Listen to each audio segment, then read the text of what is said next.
Burnett. Chapter 21. Ben Weatherstaff. One of the strange things about living in the world is that it is only now and then one is quite sure one is going to live for ever and ever and ever. One knows it sometimes when one gets up at the tender, solemn dawn time and goes out and stands alone and throws one's head far back and looks up and watches the pale sky slowly changing and flushing and marvelous unknown things happening until the east almost makes one cry out and one's heart stands still at the strange, unchanging majesty of the rising of the sun, which has been happening every morning for thousands and thousands and thousands of years. One knows it then for a moment or so, and one knows it some time when one stands by oneself in a wood at sunset, and the mysterious deep gold stillness slanting through and under the branches seems to be saying slowly again and again something one cannot quite hear, however much one tries. Then sometimes the immense quiet of the dark blue at night, with millions of stars waiting and watching, makes one sure, and sometimes a sound of far-off music makes it true, and sometimes a look in someone's eyes. And it was like that with Colin when he first saw and heard and felt the springtime inside the 4 high walls of a hidden garden. That afternoon the whole world seemed to devote itself to being perfect and radiantly beautiful and kind to one boy. Perhaps out of pure heavenly goodness the spring came and crowned everything it possibly could into that one place. More than once Dickon paused in what he was doing and stood still, with a sort of growing wonder in his eyes, shaking his head softly. It is gradely," he said. "I'm 12 going on 13, and there's a lot o' afternoons in 13 years, but seems to me like I never seed one as gradely as this 'ere." "Aye, it is a gradely one," said Mary, and she sighed for mere joy. "I'll warrant it's the gradeliest one as ever was in this world." "Does thee think," said Colin, with dreamy carefulness, "as happen it was made like this 'ere, all a purpose for me?"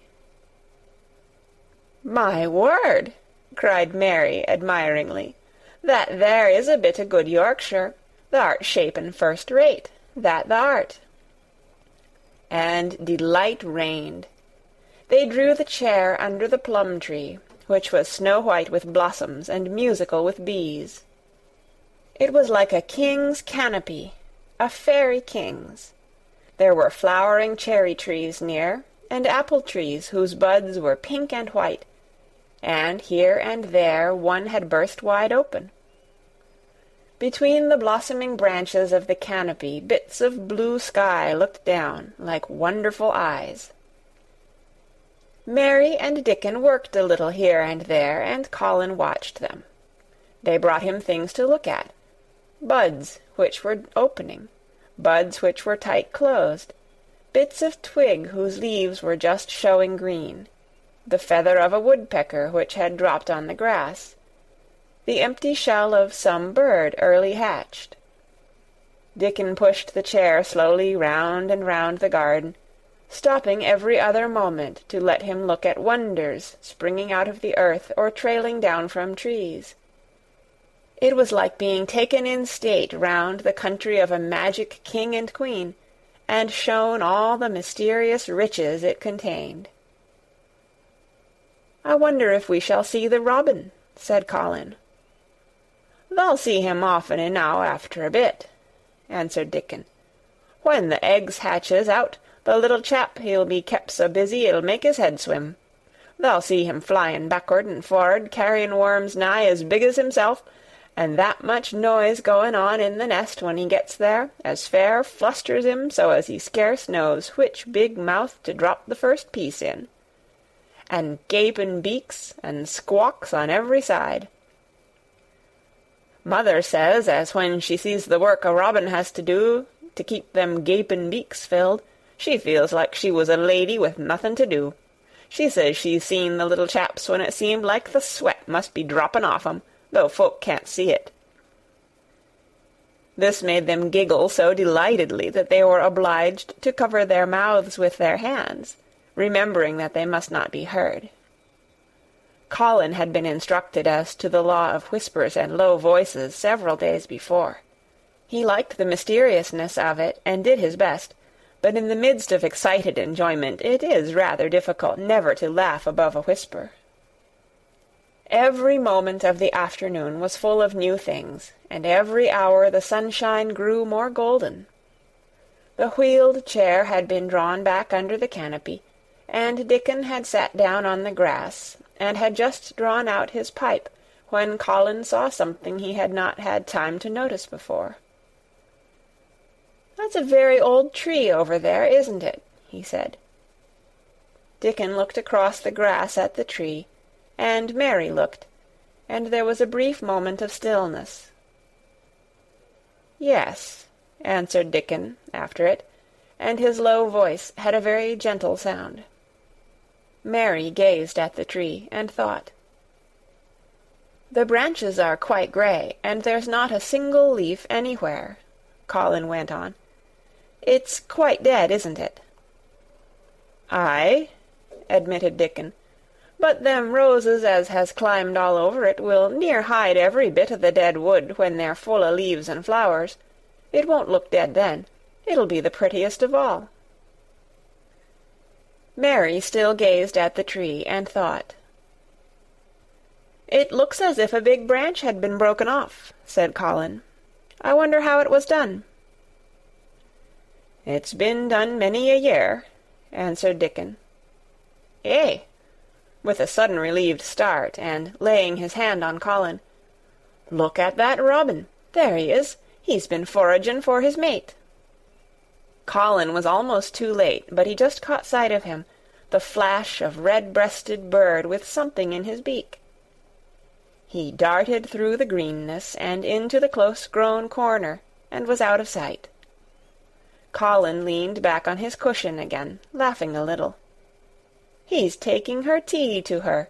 Perhaps it's 5 o'clock. I think I'd like some tea myself." And so they were safe.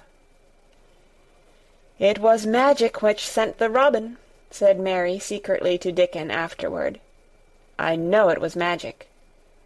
For both she and Dickon had been afraid Colin might ask something about the tree whose branch had broken off 10 years ago, and they had talked it over together, and Dickon had stood and rubbed his head in a troubled way. "We mun look as if it wasn't no different from the other trees," he had said. "We couldn't never tell him how it broke, poor lad. If he says anything about it, we mun try to look cheerful." "Aye, that we mun," had answered Mary. But she had not felt as if she looked cheerful when she gazed at the tree. She wondered and wondered in those few moments if there was any reality in that other thing Dickon had said. He had gone on rubbing his rust-red hair in a puzzled way, but a nice comforted look had begun to grow in his blue eyes. "Mrs. Craven was a very lovely young lady," he had gone on rather hesitatingly. "And mother, she thinks maybe she's about Misselthwaite many a time looking after Mr. Colin, same as all mothers do when they're took out of the world. They have to come back, thou sees. Happen she's been in the garden, and happen it was her set us to work, and told us to bring him here." Mary had thought he meant something about magic. She was a great believer in magic. Secretly she quite believed that Dickon worked magic, of course good magic, on everything near him, and that was why people liked him so much, and wild creatures knew he was their friend. She wondered indeed if it were not possible that his gift had brought the robin just at the right moment, when Colin asked that dangerous question. She felt that his magic was working all the afternoon and making Colin look like an entirely different boy.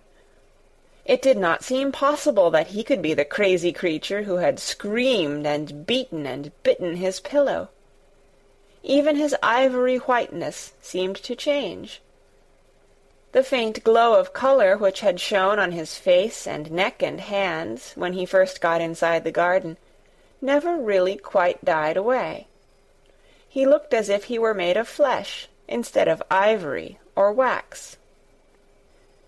They saw the robin carry food to his mate 2 or 3 times, and it was so suggestive of afternoon tea that Colin felt they must have some. "Go and make one of the men-servants bring some in a basket to the rhododendron walk," he said, "and then you and Dickon can bring it here." It was an agreeable idea, easily carried out, and when the white cloth was spread upon the grass, with hot tea and buttered toast and crumpets, a delightfully hungry meal was eaten, and several birds on domestic errands paused to inquire what was going on, and were led into investigating crumbs with great activity.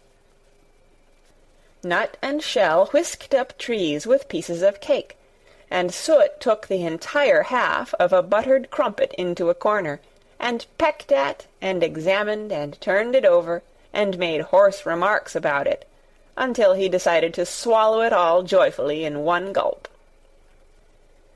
The afternoon was dragging towards its mellow hour.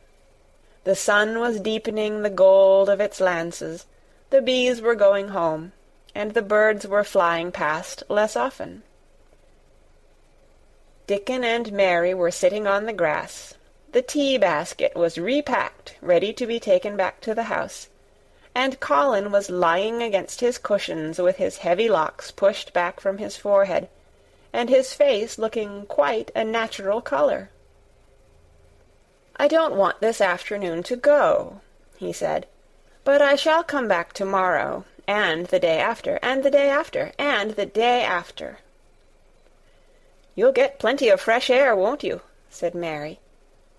"I'm going to get nothing else," he answered. "I've seen the spring now, and I'm going to see the summer. I'm going to see everything grow here. I'm going to grow here myself."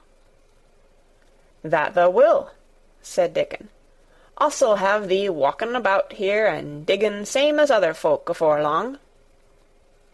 Colin flushed tremendously.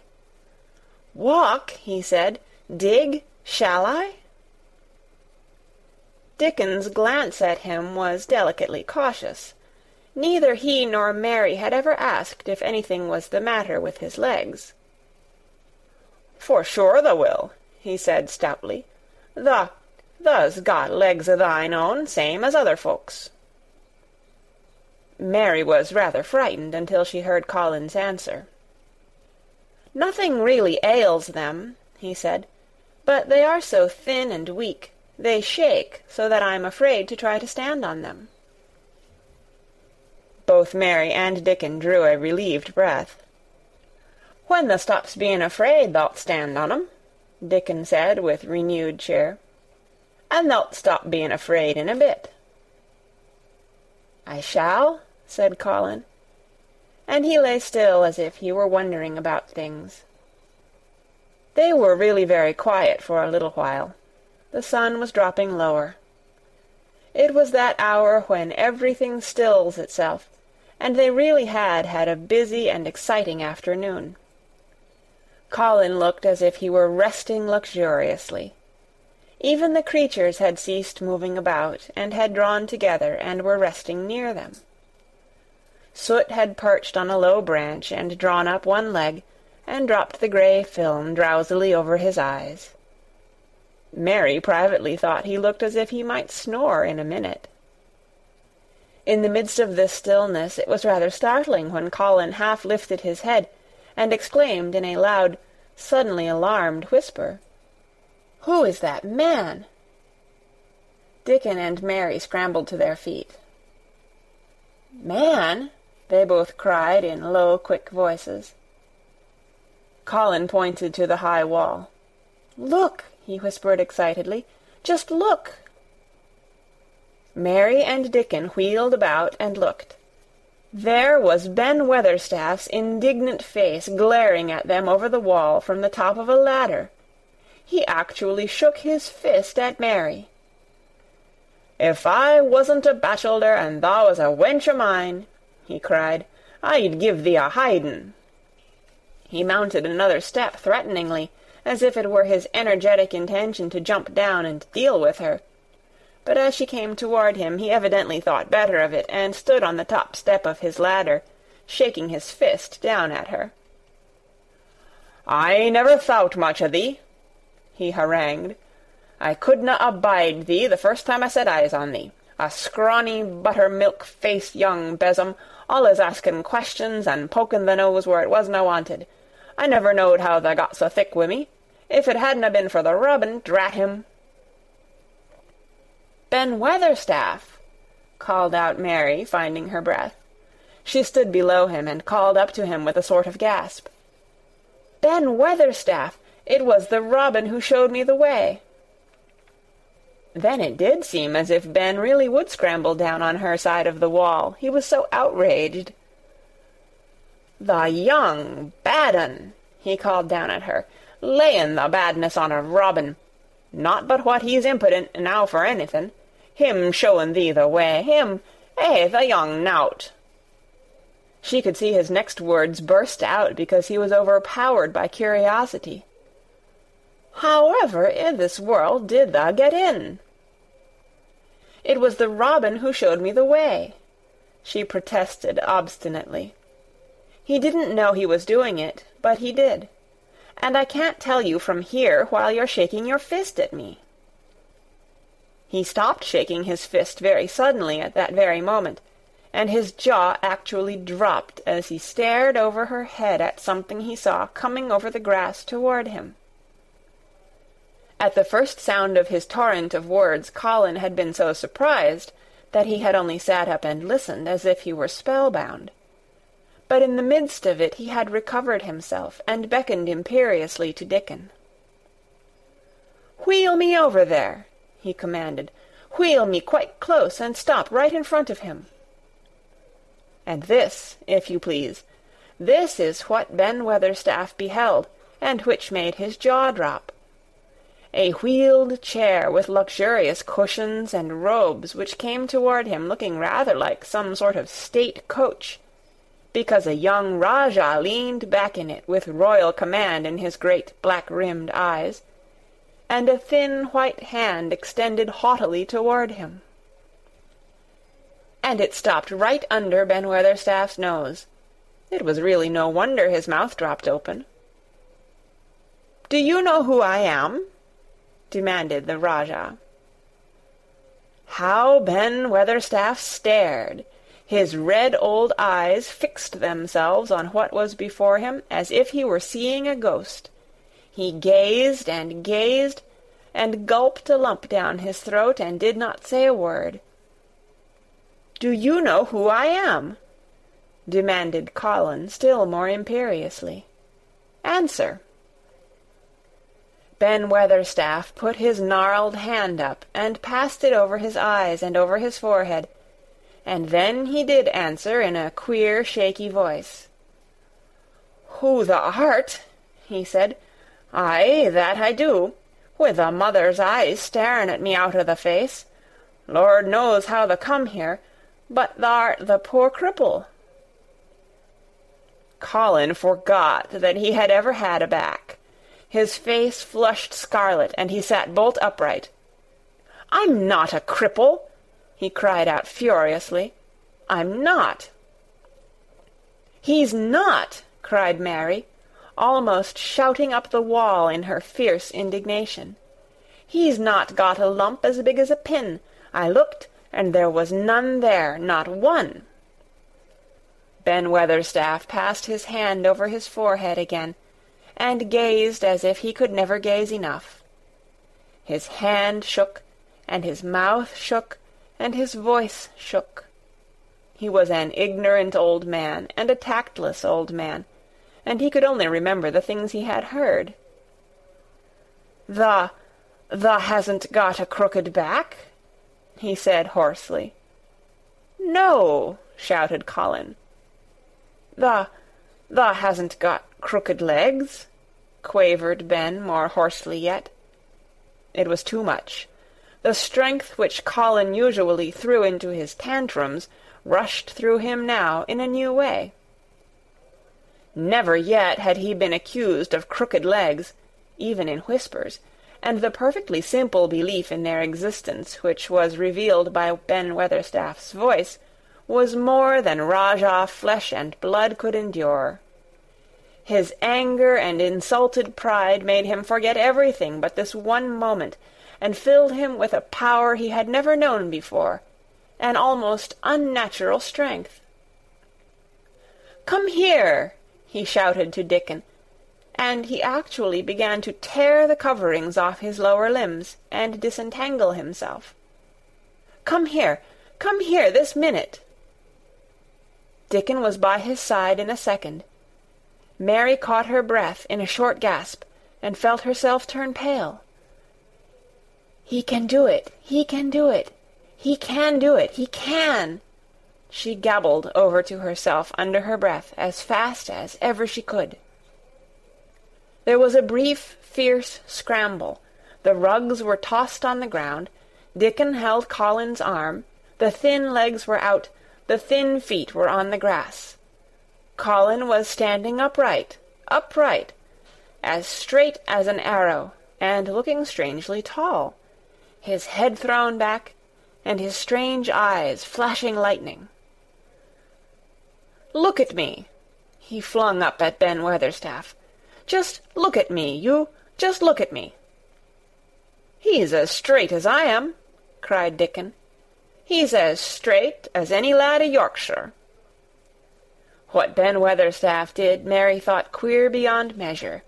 He choked and gulped, and suddenly tears ran down his weather-wrinkled cheeks as he struck his old hands together. "Eh," he burst forth, "the lies folk tells! Thou'rt as thin as a lath, and as white as a wraith, but there's not a knob on thee. Thou'lt make a man yet. God bless thee." Dickon held Colin's arm strongly, but the boy had not begun to falter. He stood straighter and straighter, and looked Ben Weatherstaff in the face. "I'm your master," he said, "when my father is away, and you are to obey me. This is my garden. Don't dare to say a word about it. You get down from that ladder and go out to the long walk, and Miss Mary will meet you and bring you here. I want to talk to you. We did not want you, but now you will have to be in the secret. Be quick." Ben Weatherstaff's crabbed old face was still wet with that one queer rush of tears. It seemed as if he could not take his eyes from thin, straight Colin standing on his feet with his head thrown back.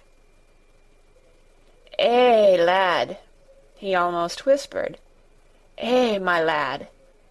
And then, remembering himself, he suddenly touched his hat, gardener fashion, and said, "Yes, sir, yes, sir," and obediently disappeared as he descended the ladder. End of Chapter 21. Read by Kara Schallenberg on February 13th, 2006, in Oceanside, California.